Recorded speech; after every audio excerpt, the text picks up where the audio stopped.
Cette course pour le maintien va être extrêmement serrée et la Saint-Etienne a perdu peut-être déjà très très gros. On en parle après le générique.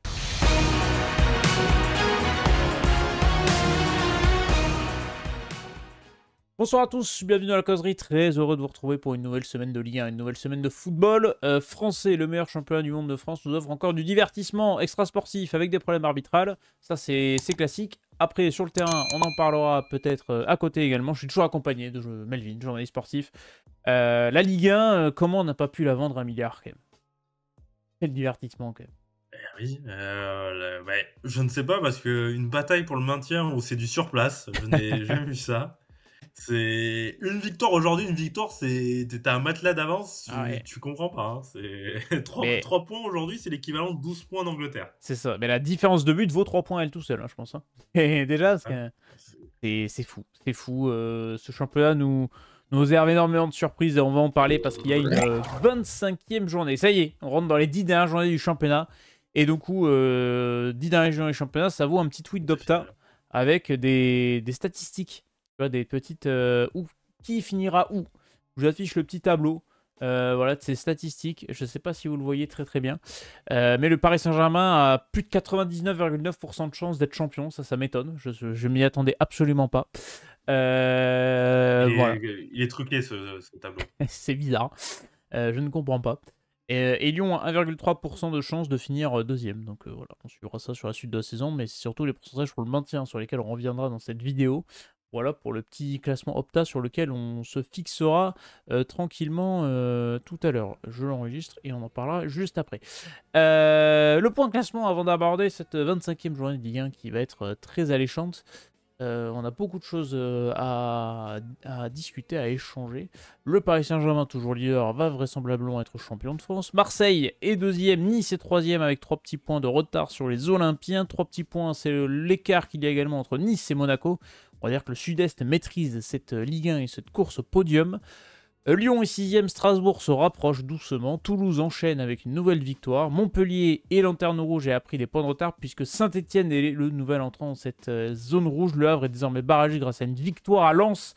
Lens qui traverse une petite crise qui est désormais 9ème du championnat. Voilà pour le petit point classement. On a Reims aussi qui commence à chauffer l'arrière-train de manière assez forcée avec tout simplement aucun résultat pour le Stade de Reims sur ces 12 dernières journées. La 25e journée elle débute par le roi du vendredi soir, c'est Monaco. J'ai l'impression que toutes les semaines, ils jouent le vendredi soir. C'est quand même une folie. Ce Monaco qui va se déplacer du côté d'un très très bon Toulouse qui a retrouvé des couleurs, Toulouse qui a retrouvé le goût à la victoire depuis certaines semaines. Et Toulouse est quand même vraiment sur une très très belle série. Je vous l'affiche juste là, 2 victoires consécutives avec 8 buts marqués.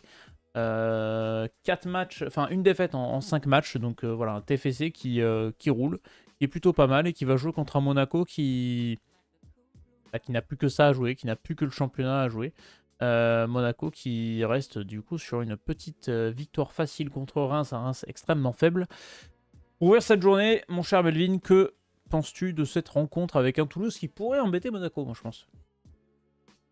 Ouais, qui a pour le moment, en tout cas, sur cette période, réglé ses problèmes d'efficacité. On a souvent C'est vrai. ciblé Toulouse pour sa maladresse devant le but. Là, Franck Magri commence à se mettre des buts. C'est vrai. Il n'avait toujours pas marqué, il a mis 2 buts en 2 matchs. T'as quand même, je trouve, une certaine maîtrise sur ces 2 rencontres. Là, c'est agréable, Toulouse, ça leur offre une belle fin de saison à jouer.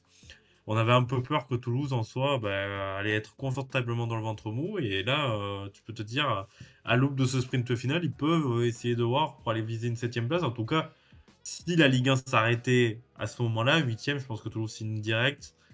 C'est une progression par rapport à la saison précédente. C'était une progression quand même plutôt, je trouve, depuis leur remontée en Ligue 1. Donc pour l'instant, ouais, le projet toulousain fonctionne bien. Et sur ce match contre Monaco, ils ont des arguments pour bousculer Monaco. Je suis d'accord. Et puis Toulouse, bon, alors faudra, on va dire, il ne faut pas être interdit dans cette fin de saison s'ils veulent accrocher une 6ème, 7ème place et se mêler dans la lutte à l'Europe. Il ne faudra pas perdre parce que tu as déjà pris quelques points de retard et tu as cramé quelques jokers. Mais pour Toulouse, c'est intéressant. Je affiche quelques stats sur ces derniers matchs. Les stats de XG, parce qu'on parlait d'efficacité du côté de Toulouse, eh bien, ils sont en surefficacité, on dirait, sur les derniers matchs. Ce qui est surprenant pour Toulouse depuis le début de saison. 3,5 XG, 4 buts marqués à Angers. 2,4 XG, 4 buts marqués face au Havre. Voilà, 0,9 XG, t'en mets 2 quand même contre Auxerre. Contre Auxerre, pardon. 1 XG, 1,4 XG, tu en mets un contre Nice, un contre Montpellier. Donc, il y a quand même ces problèmes d'efficacité dont on parlait au début de saison qui étaient criants, mais qui a permis d'être un petit peu réglé du côté de Toulouse. Et défensivement, ça prend moins de buts. Et ça aussi, c'est important parce que c'était aussi un des gros points noirs de ce TFC depuis le début de saison. Et on le voit encore par exemple contre le match contre Auxerre, ils concèdent 0,9 XGA et ils en prennent 2. Donc ils prennent plus que ce qu'ils devaient. Et donc c'est pour ça que ça pourrait jouer aussi, en tout cas pour le TFC. Moi je veux bien le match nul ce week-end contre Monaco. Allez. Voilà. Le premier. Ouais, moi je vais aller sur la victoire de Monaco. Ok. Je vais aller sur la victoire de Monaco. Voilà, Monaco qui confirme en tout cas ce qu'ils ont montré contre Reims et qui prend de la confiance dans ce sprint final. Parce qu'aujourd'hui, Monaco elle est 4e sous la pression de Lille. Attention Monaco, l'objectif c'est vraiment Ligue des Champions, sinon c'est quand même des ventes assez sèches C'est vrai. à réaliser cet été. Donc voilà, Monaco se doit de remporter ce type de match contre un outsider aux places européennes.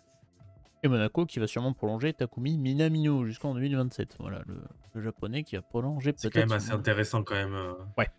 L'attaque de Monaco avec Minamino, Mika Biarritz, Ben Seguir, Kiouch, mais Kabiat qui est encore un triplé. d'une Hein. efficacité redoutable.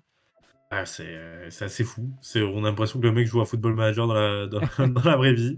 Voilà, c'est le Erling Haaland de la Ligue 1.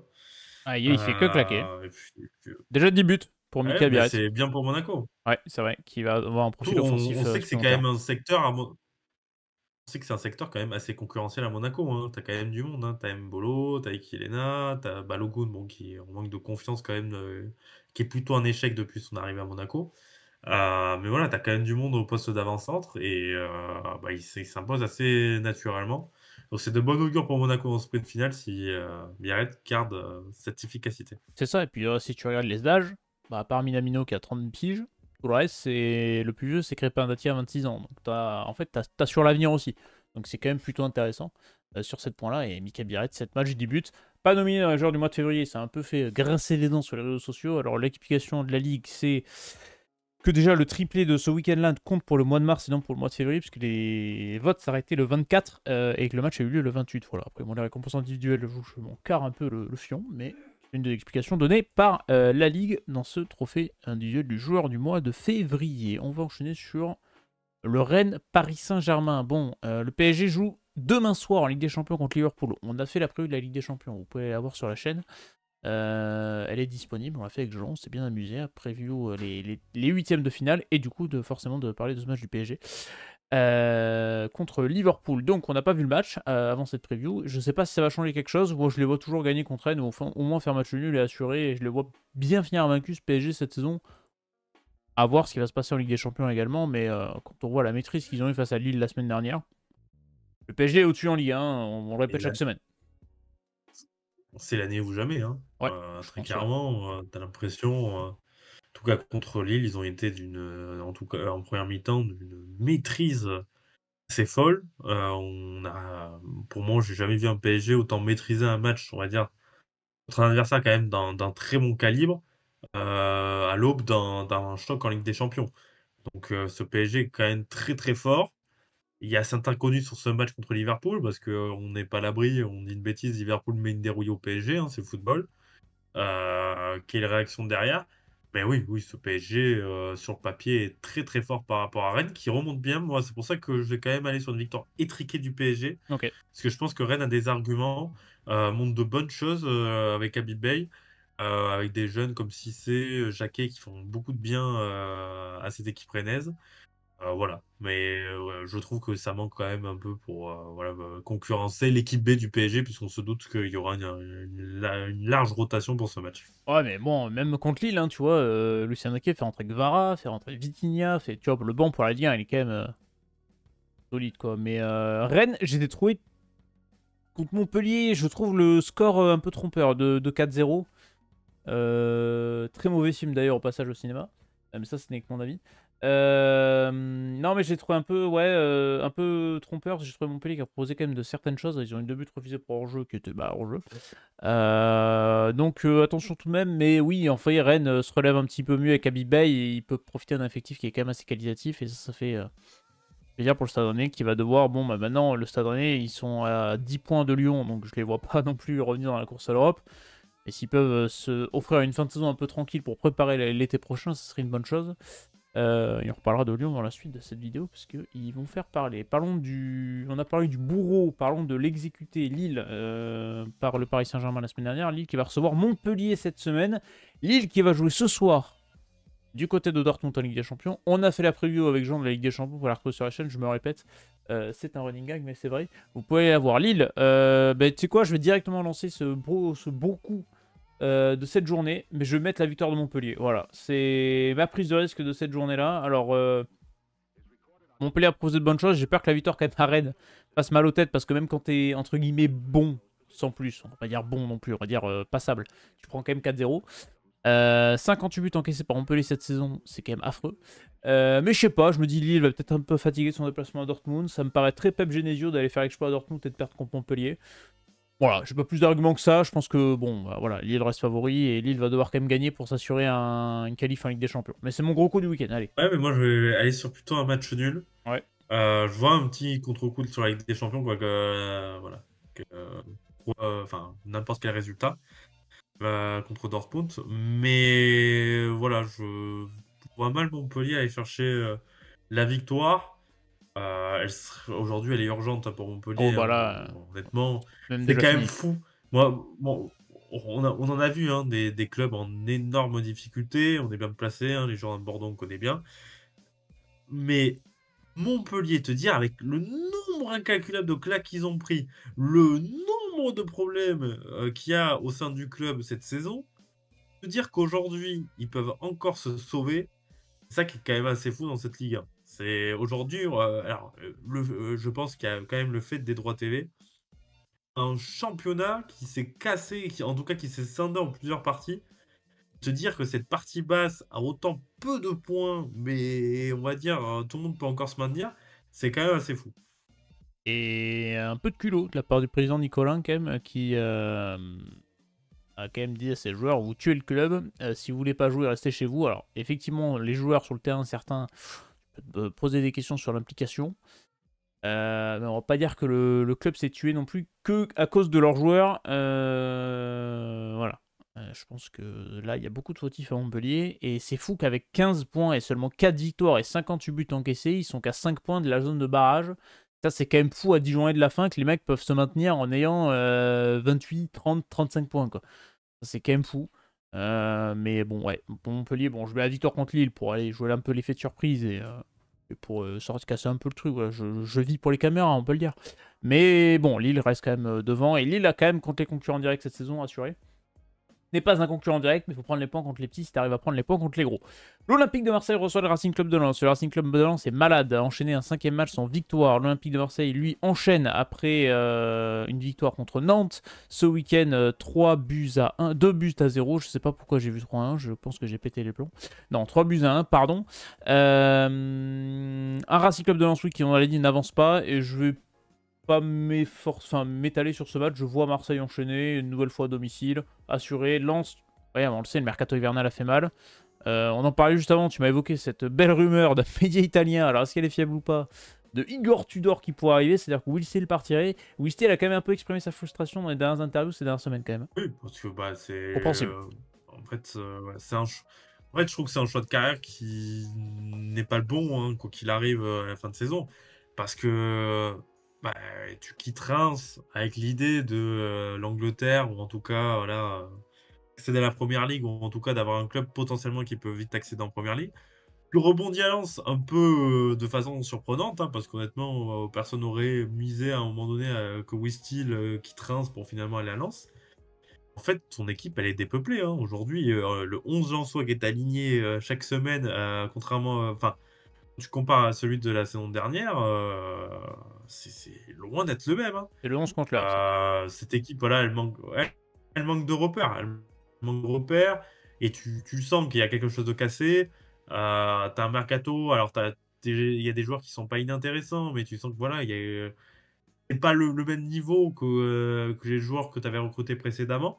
Et ce RC Lens, ben oui, aujourd'hui, voilà, rester dans la première partie de tableau, on va dire à 9e, 10e place, ça sera déjà une bonne saison parce que tu peux pas faire mieux. Aujourd'hui, tu peux pas faire mieux avec un effectif, qui est en phase de transition. Tu sais qu'il y aura encore des portes ouvertes, cet été, voilà, on très bien que Medina, ça va partir.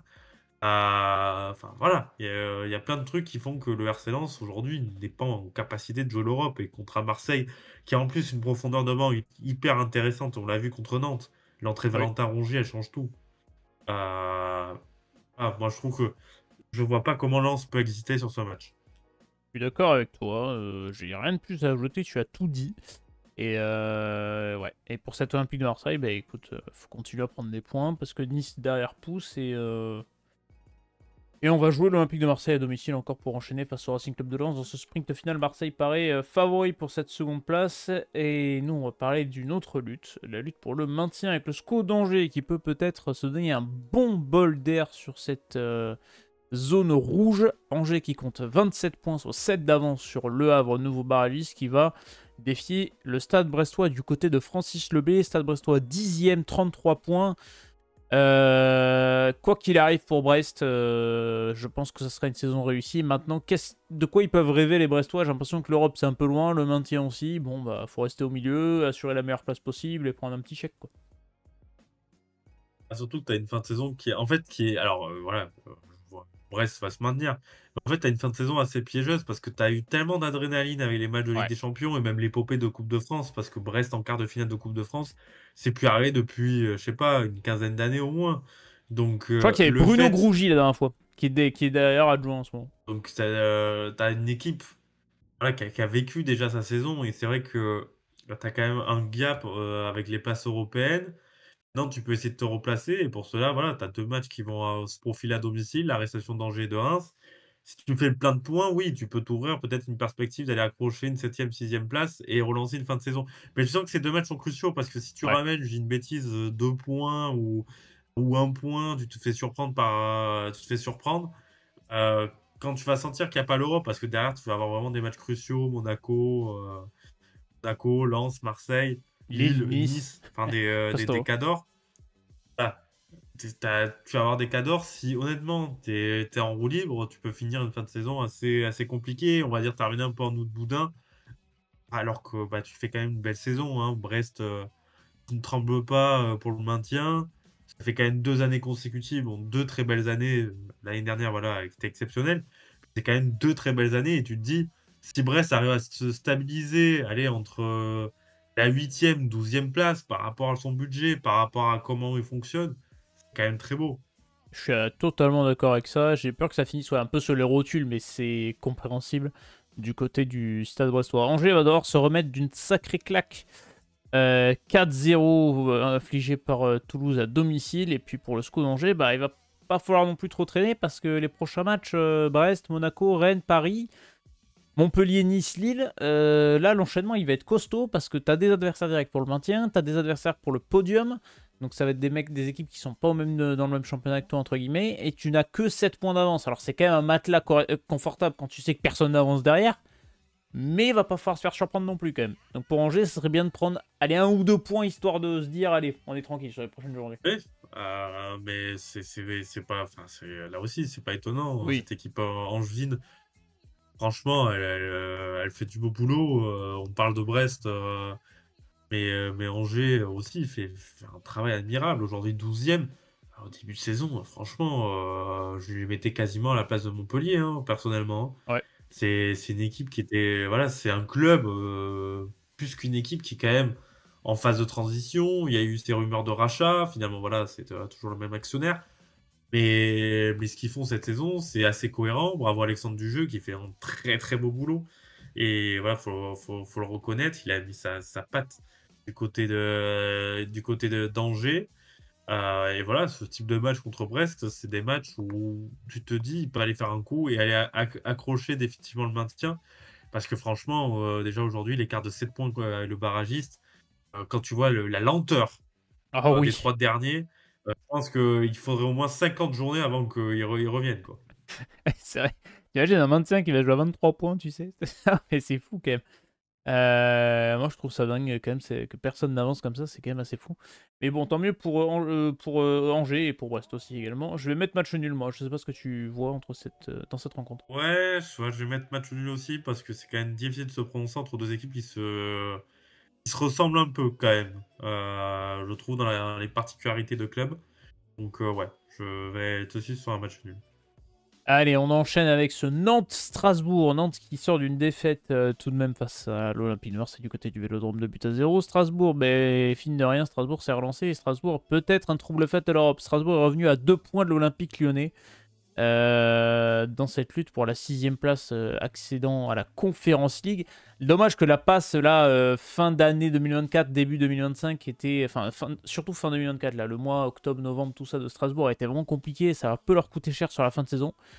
Que Strasbourg a enchaîné à Auxerre, parce que Strasbourg a enchaîné un 4e match sans défaite, et que voilà, c'est alléchant. T'as un duel contre Lyon qui s'annonce fin mars, en fonction de où sont les clubs, sachant que tu vas jouer contre Toulouse la semaine prochaine aussi.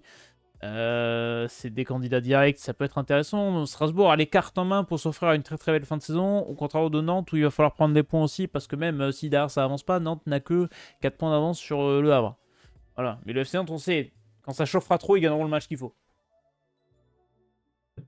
Oui, Nantes contre Marseille, c'était assez cohérent, hein, mine de Ouais. rien, et ça craque en fin de match avec l'effet d'impulsion du banc de l'OM.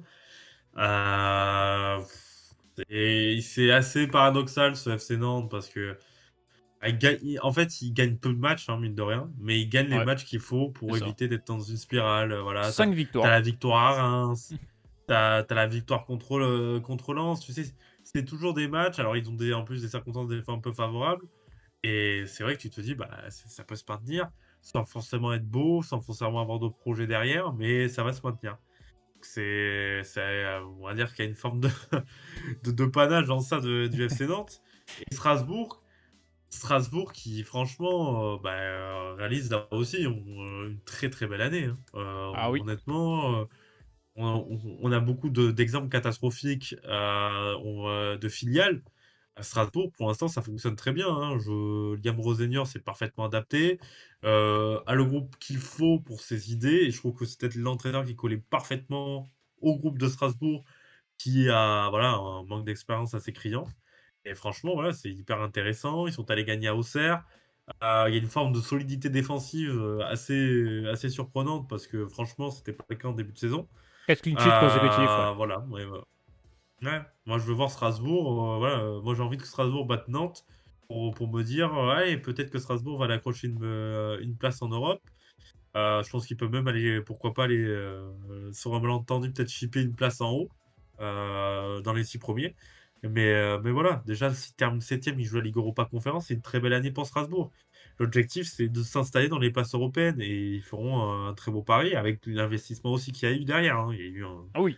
fort investissement que peuvent pas se permettre la majorité des clubs de Ligue 1, surtout dans le contexte des droits de télé. Je suis d'accord avec ça. Et Strasbourg qui va directement en Europe la première année où il faut y aller, ça pourrait être quand même une belle avancée. Je note juste petite stat sur le FC Nantes.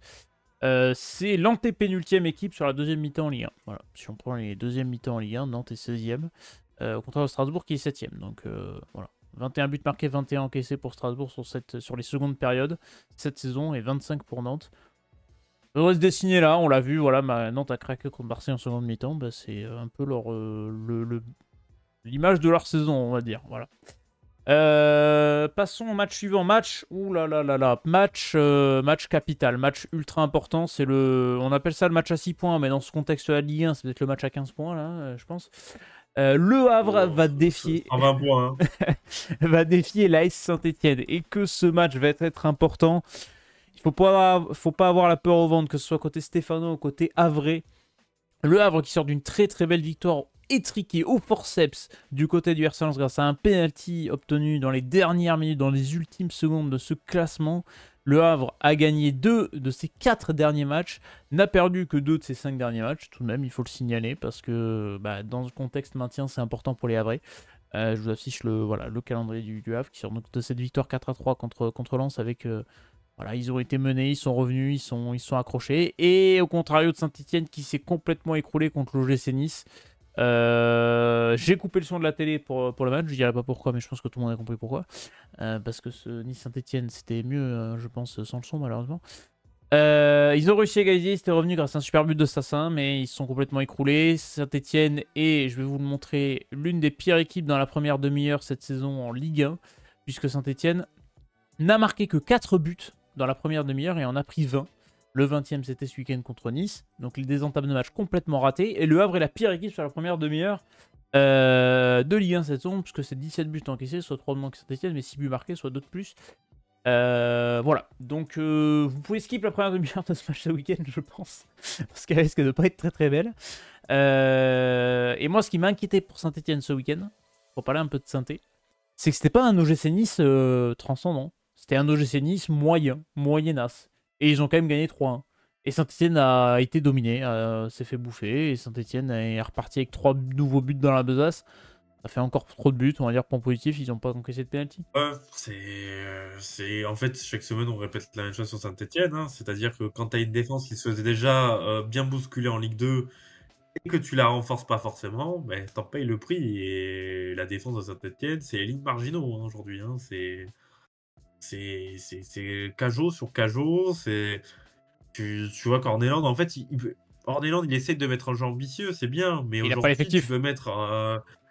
Voilà, tu peux essayer de mettre un jeu ambitieux, t'as pas une attaque qui est, flamboyante, t'as pas un milieu de terrain qui a une qualité technique suffisante pour jouer ton jeu, et t'as une défense qui est une véritable passoire. Donc en soi, si tu dois marquer 4 buts pour remporter un match, c'est quasiment impossible pour Saint-Etienne. Donc voilà, aujourd'hui, cette équipe de Saint-Etienne, ben, elle me fait vraiment peur. C'est-à-dire que je pensais à un moment donné, je me suis dit, bon, l'arrivée d'Orneland, s'il y a un mercato réussi, je pense que Saint-Etienne peut s'extraire, en tout cas, Ouais. ne pas souffrir pour la course au maintien. Et ils l'ont pas fait, et aujourd'hui, voilà, ils récoltent ce qu'ils ont semé. Et ils sont dans une position très très délicate, parce que t'as un enchaînement de matchs, deux déplacements, hein. Deux Oui. déplacements contre deux concurrents directs qui t'attendent au couteau, parce que c'est vraiment une finale quasiment. Ah oui, bah là, les 2 prochaines C'est deux semaines matchs pour très très Saint-Etienne, compliqués. les 2 prochaines semaines seront décisives pour les Et pour Saint-Etienne. les Hein. deux, voilà, même pour les trois clubs, Oui. hein. Il y a des matchs de concurrents directs et c'est vital. Là, aujourd'hui, c'est vital. Hein. On peut pas dire, on peut pas dire un autre mot. Cette équipe stéphanoise, si elle ressort de ces deux déplacements avec 0 points à l'heure d'affronter le PSG en plus derrière, Ce match me fait vraiment peur. Hein. ça sera très, très, très. Au vu des largesses défensives de Saint-Etienne, ce match contre le PSG là, bon, on en parlera quand il faudra, à la fin mars.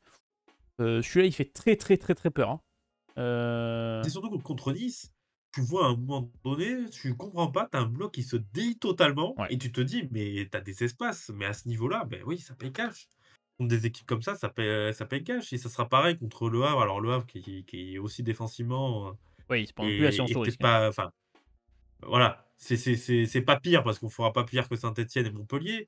Mais voilà, c'est pas franchement flamboyant non plus.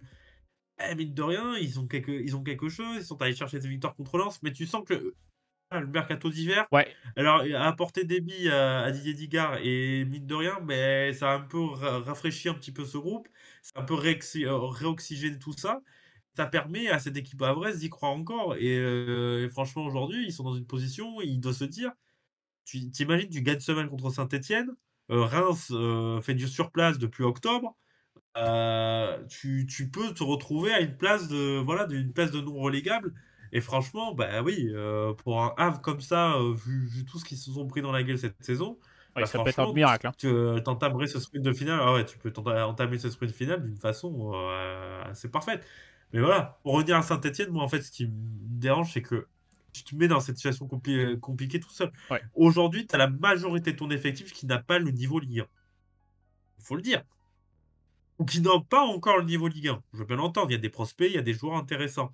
Mais tu le sens qu'Ornéland, il n'a pas franchement de billes et qu'il fait avec ce qu'il a. Mais aujourd'hui, pour moi, tu as plus de chances que Saint-Etienne descende que Saint-Etienne reste. Hein. Ou soit ça accrochera le barrage et ça sauvera au barrage. Et je pense que c'est possible. Attention au barrage. Hein. Voilà, Parce que aujourd'hui, tu es dans cette situation. s'il Ouais. retrouve le FCMS en barrage, hein, ça peut avoir l'odeur du sang ce match-là, cette double confrontation. On a 2 des pires défenses de Ligue 1. 56 buts encaissés par Saint-Etienne, 50 par Le Havre. 2 des pires attaques, 24 buts marqués pour Saint-Etienne, 23 pour Le Havre.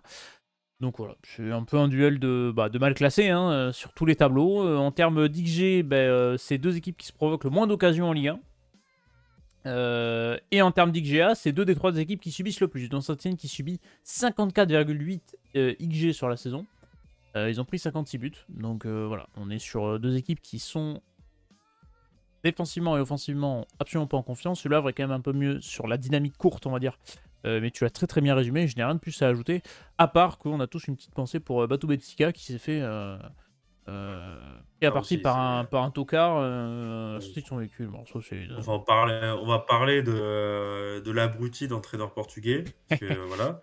Mais Saint-Etienne, voilà, c'est pareil. C'est aujourd'hui, je peux comprendre, hein, dans le sens, je peux comprendre qu'il y ait de l'agacement. Maintenant, aller jusqu'à là, moi, je suis Oui, désolé, c'est subide. ça doit être fermement sanctionné. Et un supporter doit rester à sa place, c'est-à-dire supporter. Tu peux être mécontent, alors siffler, ça fait aujourd'hui partie du jeu. Hein, je suis pas sûr que ça aide les joueurs, mais c'est ton droit parce que tu as en droit de demander quand tu payes quelque chose pour une équipe, espérer, voilà, Des le plus bon résultats et pour des ton choses, quoi. équipe. Mais voilà, des résultats. Maintenant, aller jusqu'à là, là, faut arrêter. Là, se dégénérer, Ah oui, non, il mais doit c'est... être interdit de stade à vie. À un moment donné, voilà, faut plus chercher à comprendre et y aller.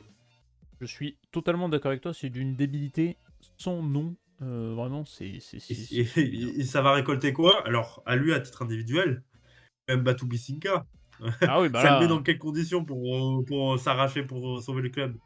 Ah oui, non, mais ça, je suis totalement d'accord avec toi. C'est absolument contre-productif dans tous les partis et pour tout le monde. Enfin, c'est d'une débilité sans nom. Bref, revenons au terrain. Je vous affichais juste de ce dont on parlait pardon, en début de vidéo, c'est le tableau, la Opta. Des pourcentages, voilà. Donc Saint-Etienne a 37,1% de chance de finir 17ème, 27,1% de chance de finir 18ème. Les pourcentages sont à peu près équivalents pour Le Havre, mais dans la position inverse. Montpellier est quasiment condamné selon Opta, 56,7% de chance de finir, c'est plus une chance sur deux de finir à la 18ème et dernière place de ce championnat. Ils ont quand même 12,2% de chance de finir barragiste. Voilà, je vous laisse ajouter pour avoir les points de pourcentage pour voilà, comme ça vous avez la liste de est-ce que c'est qui pourrait avoir le plus de chances de se maintenir ou de descendre ou d'être champion et voilà pour la petite stat Opta. Et maintenant, faut se mouiller. Qu'est-ce qu'on met comme résultat? Le Havre, Saint-Etienne, match nul. Ou les deux. Je vais aller sur la victoire du Havre. Ok, ça marche. Ouais, la dynamique est logique. Et là, il faut que je trouve quoi mettre. Pour cela, je vais vous afficher deux autres petites statistiques avant de mouiller. C'est le classement à domicile. Le Havre est la pire équipe à domicile avec seulement 2 victoires et 10 défaites. Aucun match nul pour le Havre à domicile. Et à l'extérieur, eh bien, Saint-Etienne est la pire équipe à l'extérieur avec 0 victoire, 2 matchs nuls et 10 défaites. Voilà. Donc, je quand même assez aberrant que à la 25e journée de Ligue 1, tu n'aies toujours pas gagné un match à l'extérieur. Et ça sera pas cette semaine selon moi, ça sera un bon match nul. Le bon un partout du... Voilà. On a un peu peur. Et le match de tous les dangers pour les deux équipes. Donc on va enchaîner sur le Reims Auxerre. On parle d'une équipe qui fait peur. Tiens, le stade de Reims, super. Ils sont là. Le stade de Reims, je sais pas quoi dire sur le stade de Reims. À part que c'est une catastrophe. À absolument tous les étages, je sais pas quoi dire sur ce stade de Reims. Ils n'ont pas gagné depuis le... La courbe. Ah Montre ouais, juste la courbe ouais, chaque avec semaine, plaisir. voilà. C'est toujours la Voilà, descente. je sais pas Toujours quoi la dire. descente du col hors catégorie, du Tour de C'est France. Étape 12, là, Mont du là, Chat. c'est Ouais, non, mais c'est fou. aujourd'hui, c'est d'un niveau cataclysmique. Vraiment cataclysmique. Je ne comprends pas la direction de Reims. Aujourd'hui, ils attendent quoi pour nommer un entraîneur? Je sais Je pas. suis désolé pour Samba Diarra. Tu sens que le mec ne veut pas être numéro 1, n'aime pas ça. Il est très bon adjoint. Tu le sens. Et aujourd'hui, tu es dans une situation telle qu'il te faut il te faut un électrochoc. Parce que là, aujourd'hui, Reims, à force de jouer avec le feu, va se brûler. Et une descente en Ligue 2, je pense que pour Jean-Pierre Caillot, c'est un accident industriel. Ah oui, là, je pense que financièrement, ça va gronder, ça va tirer Et la gueule Vincent quand même. Labrie ne va pas le sauver. Ah non, pas cette fois-ci, je pense. Malheureusement pour lui. Donc il va Évidemment, falloir moi. peut-être se réveiller parce que c'est indigne. Ce classement par rapport à l'effectif de Reims, c'est indigne. Ah non, mais c'est Voilà. c'est le classement de forme, hein, parce que Reims n'a gagné que 5 matchs cette saison. La dernière victoire date du 24 novembre dernier. C'est-à-dire que si vous prenez le classement, regardez, de la 25e, donc de la journée qui va arriver, depuis la 10e journée, donc on va prendre les 15 dernières journées, Reims est dernier. Avec 8 points. Et c'est aberrant à un tel niveau depuis ces dernières semaines. C'est catastrophique et ça prend but sur but. Hein. Enfin, je veux dire, l'état amorphe là, de Reims où tu prends quand même 7, 8, 9 buts en 4 matchs, où défensivement t'es nulle part, je comprends pas, je sais pas. Là, je sais pas ce qu'ils attendent, il n'y a pas d'électrochoc, il n'y a rien, je sais pas peut être le truc qui peut les remettre d'aplomb. Tu vas affronter un JOCR qui sort d'une défaite, donc on a une grosse pensée pour la famille auxerroise et pour tous les suiveurs et les proches. Il y a peut-être ce petit état d'âme aussi de vouloir rendre hommage à un homme du club. Et peut-être qu'Auxerre va compter sur ça aussi pour se relancer. Parce que tu sors d'une petite défaite contre Strasbourg Oui, qui quand même, ouais. franchement est pas... Bon. Il y a un peu de mieux quand même Oui. ces dernières Ah semaines oui, oui, pour très Auxerre. clairement. Voilà. Moi, ça... Donc, ouais, moi, je vois Auxerre aller s'imposer contre Reims. Voilà, En fait, je vois pas qui Reims tant pourrait que battre. Reims, c'est pas. C'est fou. Bah oui, mais c'est surtout que tant que Reims nomme pas d'entraîneur et reste dans cette situation, bah en fait, ça ne marchera pas. Et quand tu vois les matchs qui arrivent derrière, ça va commencer à être compliqué, cette histoire. Donc, à force de jouer avec le feu, Reims va vraiment se brûler. Et une descente en Ligue 2 pour Reims aujourd'hui, ça serait une catastrophe absolue. Ouais, je suis d'accord. Et honnêtement, bah ouais, Auxerre, ça va être chiant. Brest, en fonction de l'état de forme, bah, Brest aura encore quelque chose à jouer la semaine prochaine. Marseille, Parce ça que joue Reims, podium. il faut Strasbourg, le ça dire joue Europe. aussi. Vas-y, dis-moi. Reims, il faut le dire aussi, c'est pas que cette saison, hein. La seconde partie de saison l'an passé, c'est un calvaire aussi, hein. Je pense que si tu prends le Donc ça fait quand classement... même plus d'un an et demi. Ouais, c'est ça, le classement sur la dernière année et demie doit être catastrophique. Hein. Ouais. Mais moi, prends le classement au moment où tu l'info que Will Steele, en tout cas, voilà, Oui. a eu des échanges avec Va à Sunderland. Sunderland. Je pense que là, il y a Enfin, une vraie cassure. Il y a une cassure, et cette cassure, ben, aujourd'hui, alors, il y a eu le départ de Will Steele, mais il y a une cassure dans le projet club, qui était sur une pente ascendante, et honnêtement, moi, je le redis, hein, quand je vois l'effectif de base de Reims, je vois pas pourquoi Reims, aujourd'hui, pourrait pas être à la place de Strasbourg, par exemple. bon, parlant de Nice-Lyon, ça c'est un match qui sportivement peut être très intéressant, mais extra sportivement, il s'est passé des choses ce week-end, notamment du côté de l'Olympique Lyonnais, avec un certain Paulo Fonseca qui a complètement pété les plombs. On a vivement critiqué Pablo Longoria pour sa sortie la semaine d'avant, à juste titre. Je pense que Fonseca, là, sur le coup, il mérite aussi d'être torpillé parce que c'est Ah juste oui, lamentable ce qu'il a fait ce week-end je sais même plus contre qui il jouait, c'est super. Brest. Contre Brest, pardon, oui, sur une situation où en plus derrière la VAR te dit qu'il y a hors-jeu, il n'y a même pas péno, le mec dégoupille pour rien. C'est scandaleux, c'est lamentable, et j'espère que la sanction sera à la hauteur de l'acte, c'est-à-dire sévère, sachant que là ça commence à grogner d'un peu partout. Hein, ça... Et la situation de l'arbitrage en France, il va falloir vraiment commencer à rassembler les gens pour en parler, et de vive voix, parce que ça commence à être un sacré bordel hein, quand même. Mais de façon globale, on peut parler des incidents qui a eu lieu aussi à Gradignan, Ah oui, c'est vrai, oui. très grave dans le foot amateur. Parce qu'il y a quand même une crise aujourd'hui. C'est Mm. voilà, une crise au niveau de l'arbitrage. Il faut rappeler qu'un arbitre, à toutes les échelles, surtout amateur, parce que ce sont des bénévoles, ce sont quand même des gens qui participent au fait du jeu, à ce que le jeu se déroule bien, à la beauté du sport. Un arbitre, il y en a dans tous les sports. Donc aujourd'hui, il y a une vraie question. C'est très clairement, moi aujourd'hui, je suis un arbitre. Il se passe comme ça, là, ce qui s'est passé avec Tu Paulo réfléchis à Fonseca, deux je ne fois. Hein. reprends pas le match. Ouais, oui, déjà. Moi, je pose le sifflet sur la pelouse, je dis démerdez-vous. Très clairement. Sur l'arbitre, il n'y a pas de foot. C'est. Voilà. Donc, à un moment donné, je veux bien, parce que je vois que rétropédale direct, Ouais, mais l'acte, il est le fait. geste, voilà, n'excuse rien. L'acte est fait. Moi, très clairement, ces sanctions, on parle jusqu'à la fin de saison. Moi, j'irai même beaucoup plus loin parce que je trouve que là, il faut vraiment marquer le coup. À un moment donné, il va falloir être très clair. Moi, je suis partisan. Alors, je pense que ça mettrait sur le feu, donc c'est pour ça que c'est pas forcément une bonne idée. Mais que les arbitres, tolérance zéro. Vraiment, tolérance zéro. Il y a ce genre de geste, carton rouge.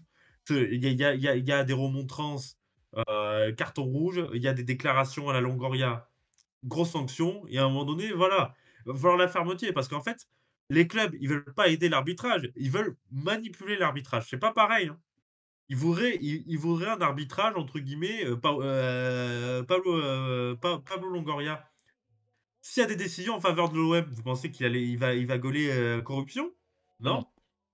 Alors oui, peut-être cette saison, il y a plus de décisions en défaveur de l'OM que peut-être qu'il y aurait eu des décisions en faveur, voilà, d'un autre club.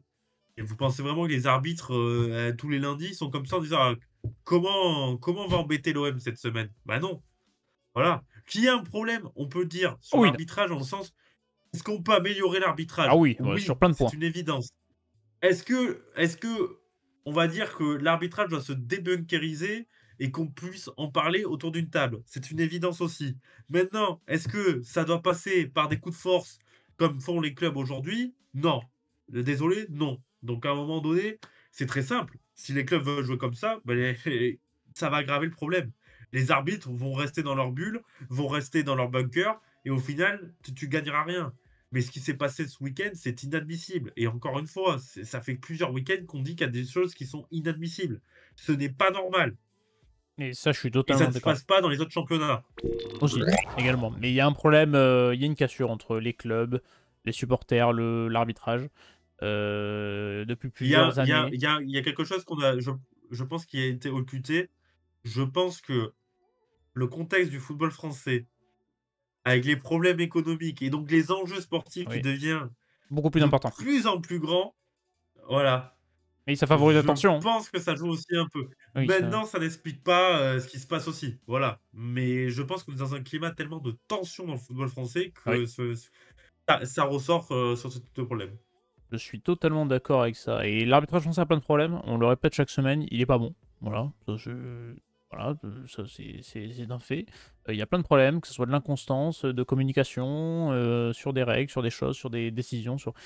Mais ça justifie pas tout ce qui se passe en ce moment. Et les comportements sont de plus en plus inacceptables et se multiplient de plus en plus. Et ça pourrait être dangereux pour le futur du foot, et de l'image déjà du foot qui est bien écornée, que ce soit en France ou ailleurs. Mais là, ça commence à être vraiment lamentable. Et pour l'Olympique Lyonnais, déjà, juste ça, enfin, tu parles juste d'un truc. Le mec est arrivé il y a 2 semaines, il a fait 3 matchs, et il va déjà plus être sur le banc. C'est-à-dire que là, Lyon, il s'écroule, on fait quoi? On dit que c'est la faute de Après personne, hein. Fonseca? Mais je sais pas, mais... Enfin, la situation, elle est lunaire, quand même. Une pensée pour Jorge Maciel qui va peut-être retrouver la place de numéro 1, hein, qui aura fait limite plus de matchs sur le banc de l'OL alors qu'il est adjoint qu'à Valenciennes, hein. C'est pas faux. Alors, j'espère avec pas les mêmes résultats, parce que sinon, c'est inquiétant. Mais non, non, mais c'est vrai que ça met en péril beaucoup de choses. Et surtout que ce week-end, tu as un gros match à Nice contre une équipe de l'OGC Nice qui, L'équipe en forme. ouais, qui est vraiment l'équipe solide en ce moment. Je vous affiche la forme de l'OGC Nice. Eh bien, c'est 4 victoires consécutives, 6 matchs sans défaite pour les Niçois, une défaite sur les 10 derniers matchs. Voilà, en 2025, Nice n'a perdu qu'une fois, c'était à Lille. Et là, réception de l'Olympique Lyonnais, c'est une balle pour Nice pour écarter Lyon du podium. Ouais, et cette équipe de Nice, en fait, c'est là aussi l'une des bonnes surprises de la saison parce que, enfin, franchement, Oh oui, enfin, tu pars, incroyable. en fait, j'ai observé quelque chose, c'est-à-dire qu'aujourd'hui, Les actifs sont barrés. quand Ineos oui, non, mais c'est surtout qu'en fait, quand Ineos Oui, s'occupe d'un club, ça va mal. Quand Ineos tient un club, mais ne s'occupe pas du club, ça va bien. ça va bien. C'est fou, Donc, hein. je pense que pour Ineos, je pense que pour Nice, limite, faudrait être cinquième parce que, imaginons, ils jouent avec des champions et Manchester United termine 15e, 16e de première ligue Ils comme vont ils revenir à sont Nice, bien partis putain. pour le faire. Ils vont revenir à Nice, donc ça ira mal. Donc voilà, il y a un semblant de projet en tout cas cohérent qui est mis en place cette saison avec Franquès qui bonifie tout ça. Mais voilà, c'est assez intéressant quand même sur les 2 ans où on va dire qu'il y a un fort désengagement d'Ineos. C'est quand même limite les 2 meilleures années sous Ineos. Donc C'est bon, vrai. c'est ça qui est assez fou. Ah ben Ineos dans le sport, honnêtement, tu les vois, ils sont arrivés pour sponsoriser Mercedes en Formule 1. Mercedes a commencé à se péter la gueule, à arrêter de gagner. Ils ont pris l'équipe de cyclisme derrière la Sky. Ils n'ont plus gagné un Tour de France derrière, à part avec Egan Bernal, mais c'était l'héritage de la Sky. Faut qu'il y ait Ineos dans le sport, faut pas qu'ils s'engagent trop, en fait, parce que ça marche pas souvent. Hein. C'est quand même assez aberrant. Donc ouais, et Nice, franchement, moi je mettrais bien une pièce sur Nice ce week-end, hein, contre Lyon. Contre les concurrents directs, ils ont été plutôt bons, Ouais, j'allais sur un contrairement match à... nul. Allez, match nul. J'allais sortir un match nul. Je pense que C'est Lyon est entendable. capable d'aller prendre un point. On verra ce qui se passe sur le banc. Mais bon, j'ai quand même très peu, quand même très peu de chances que Fonseca soit sur le Oui, banc, sinon je comprends plus rien. Mais voilà, je pense qu'un match nul est possible, en espérant que le match, voilà, ça se roule bien. déroule dans un climat beau. Et il y a la commission juridique de l'AFP qui a rejeté les réserves de Toulouse-Reims contre le Thiago Almada à Lyon. Voilà. Parce que Bizarre. chaque club qui joue contre Lyon pose une réserve contre Thiago Donc Almada. peut-être, Nice déposera, voilà, déposera une réserve aussi, hein, Ça, c'est le running gag de chaque semaine, quand même, hein. C'est formidable, hein. Ça aussi, c'est quand même magnifique. Et quand t'entends apparemment, il y a un président qui les aide, qu'il y a de qui remplir les les appelle: «Ah, au formulaires, fait, tu veux faire une, qui envoie les Google Docs. il lui donne le dossier. Voilà, bah, il ferait mieux peut-être de gérer son club parce que je suis pas sûr qu'il se passe bien en ce moment. Mais bon, bref, ça, c'est un autre débat. Bref, voici les dernières infos, en tout cas, sur cette Ligue 1 qui nous offre encore une fois énormément de divertissement. N'hésitez pas à vous abonner si ça vous a plu. Donnez vos pronos en commentaire, votre avis sur cette journée de Ligue 1. Ça me fait extrêmement plaisir chaque semaine d'en parler. Et on arrive tranquillement vers cette fin de saison qui va être extrêmement intéressante. Et on fera comme l'an passé, pardon, un bilan de fin de saison. On parlera de chaque club. Et il y aura des choses à dire, à mon avis. Voici la conclusion de cette vidéo, évidemment. N'hésitez pas à vous abonner, activer la cloche, ça nous fait plaisir. Il y a la prévue de la Ligue des Champions, si vous voulez la retrouver, même si les huitièmes de finale aller sont passés, vous pouvez quand même aller la voir. On évoque les huitièmes de finale dans sa globalité, avec les huitièmes de finale en retour également. On a notre petit bracket, alors qui passera en quart de finale, je vous laisserai découvrir ça. Il y a également la preview de rugby de Irlande-France, 6 nations. Match capital pour le rugby français ce samedi, donc on l'a fait la preview. Elle est sortie sur la chaîne, vous pouvez également la retrouver. Et n'hésitez pas à activer la cloche pour ne manquer aucune autre vidéo. Il y a une petite vidéo sympathique qui arrivera mi-mars, qui change un peu d'habitude, mais qui parlera de football et d'histoire, donc ça me fait plaisir. Elle arrivera, vous inquiétez pas, elle est toute prête, j'ai fait une V2. Il n'y a plus que Melvin la regarde pour valider, et puis on part sur, si on l'envoie sur la chaîne YouTube. Donc abonnez-vous, et je vous souhaite à tous un très bon week-end de foot. Ciao tout le monde.